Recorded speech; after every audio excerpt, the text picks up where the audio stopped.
അമേരിക്കയിലെ ടെക്സസ് സ്റ്റേറ്റിലെ മിന്നൽ പ്രളയ ദുരിതം ഇനിയും അവസാനിച്ചിട്ടില്ല.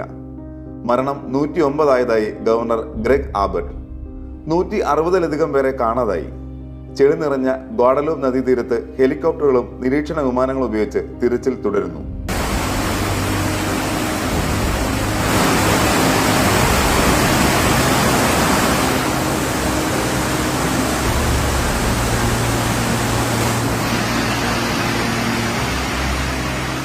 സമീപ സ്റ്റേറ്റായ ന്യൂ മെക്സിക്കോയിൽ നിന്നും സമാന വാർത്തകളാണ് വരുന്നത്.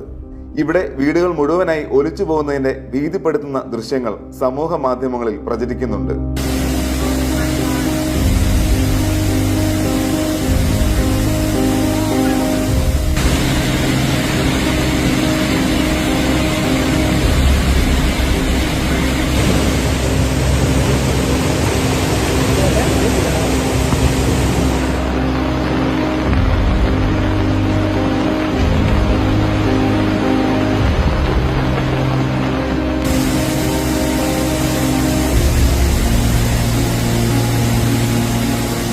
അൽ ബക്കർക്കിയുടെ തെക്ക് ഭാഗത്തുള്ള ചെറിയ നഗരമായ റുയിഡോസോയിൽ US ദേശീയ കാലാവസ്ഥാ സർവീസ് വെള്ളപ്പൊക്ക അടിയന്തരാവസ്ഥ പ്രഖ്യാപിച്ചിരിക്കുകയാണ്.